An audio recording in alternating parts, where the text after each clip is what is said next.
As Peter Parker's mind, body, and soul hangs in the balance, how will he ever hope to overcome the threat that is the Green Goblin once and for all? Well then, let's hop into the pages of Amazing Spider-Man issue number 54 and find out together, shall we? So then, picking up directly from where the last issue left off, the Green Goblin had finally sprung his ultimate trap. The plan was apparently always for Spider-Man, under the Goblin's mind control, to stab him with Kraven's magic spear so that the Sins could jump into Peter and take control of his body once and for all. In fact, that's why Norman has been going through all the trouble to move around his assets these last few issues. The Green Goblin thinking the ultimate way to finally destroy his most hated foe Spider-Man is to actively corrupt him from the inside out. Back upstairs, Miss Marvel and Spider-Man's assembled friends all try and rescue him, only to be stopped by an intervening Kraven. Kraven very conveniently says that Spider-Man needs to deal with this problem on his own, and that it's the only way this new clone Kraven will know for certain. I don't really know. Something Kraven's last hunt.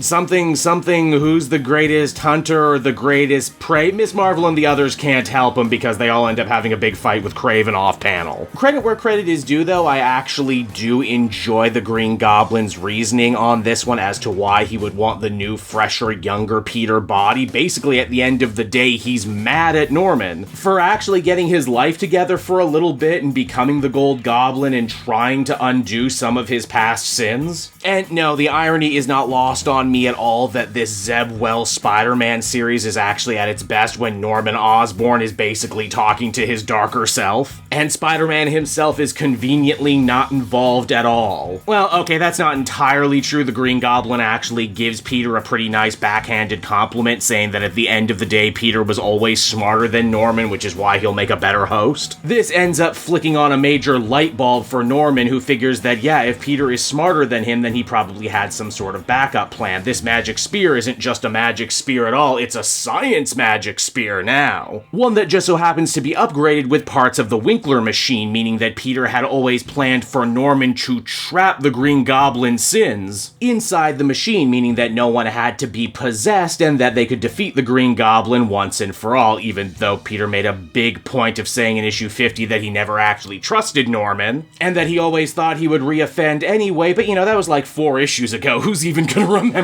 that? Certainly not me. Norman and Peter end up playing musical chairs with the Goblin's sins. One gets possessed, then they take out the sins and put it in someone else, and then they're possessed. They do this like 3 or 4 times, and I promise it's every bit as riveting as I'm letting it on to be. Eventually, though, we do end up ultimately entering the end game, as once again the living brain re-enters the story. No, I don't know how he got down here. After falling apart last issue, maybe I missed it. Ultimately, it doesn't matter. The living brain, of course, is so smart and worked with Peter on a Goblin contingency, and apparently everything that's happened up until now has always been part of the plan, because despite what the living brain might have said before, he always knew that Peter and Spider-Man were the same person, and that it was information that the robotic life form held very dear, but that still doesn't change the fact that he did want an answer to the question that he posed all the way back when this arc started, and that is, who is Spider-Man? And to figure out this question, which wasn't a literal question, but more of a figurative question once and for all, the living brain manages to fuse with the Winkler machine spear and trap the Goblin's sins not inside Peter's soul, but in his brain, or something like that. Again, they have fused so much magic and so much science. Nothing actually makes any logical sense anymore, so we just kinda gotta rock with this whole dream logic they're doing. Eventually, the living brain does get the answer to his question, who is Spider-Man, and we are treated to actually a pretty nice little splash page wherein we're reminded that Spider-Man has never been more than just one thing. He's broken, he's selfish, he's guilty, but he learns, he suffers through heartbreak, but he makes choices, and he's brave, and no matter the tragedy, Peter Parker is Spider-Man, Spider-Man is Peter Parker, and he'll never give up because all else Spider-Man keeps an open heart. I mean, he hasn't so much in this Zeb Wells series, but I guess outside the context of this entire run, that sure was a nice pretty speech and a nice pretty picture to go with it. And because Spider-Man is all these things, things, the Goblin's sins can't take root in him. Even though all of those things probably should have been true before, and the Goblin's sins have already possessed Peter like 4 or 5 times by now. But whatever, the power of love wins again. If nothing else, we do actually get one last really good scene with Norman, wherein the last gasp of the Goblin tries to join with him, only for Norman to actively reject the Goblin once again, bringing his storyline full circle. Meaning that Norman and Peter are finally free to leave the bowels of Oscorp together, and tell their friends that it's all officially over. The Green Goblin has been vanquished, until the next time. And as the comic comes to a close, Norman is apologetic for everything that he's once again put Peter through, even asking that despite everything that's happened, could the web slinger ever imagine a world wherein the two of them are cool, maybe even friends? Spider-Man says, hey, you know what? Crazier things have happened. And so that was Amazing Spider-Man issue number 54, everybody, and despite all the pomp and circumstance and everything that brought us here, I couldn't help but feel that this finale was really damn bland. Which I guess is an improvement over this series, oh, it's so bad you gotta see it, you won't believe it. Once again, Spider-Man manages to do very little here in this big finale, as the real emotional and dramatic weight is actually handled by Norman Osborn himself. And hey, don't get me wrong, Zeb Wells actually does pretty good with villains, he does really well with Norman, and as a fan of Gold Goblin, I'm actually kinda glad they chose not to sacrifice good guy Norman this early in the game, then again by having Norman revert back what actually happened in this story of note. What really surprised me about this one too is we were actually treated to a The End title card. Apparently Zeb Wells was originally only commissioned for 55 issues, but editorial had got him to stick on, meaning that this was actually probably originally going to be the end of Zeb Wells' time on Spider-Man. And honestly, it feels like an ending too. Oh sure, we're going to be getting one last big arc involving Tombstone, who I guess was kinda the central villain of this run if you squint at it. Still though, as far as this story goes, I'm just left feeling a whole lot of nothing, which is why I can really only end up giving it a 5 out of 10.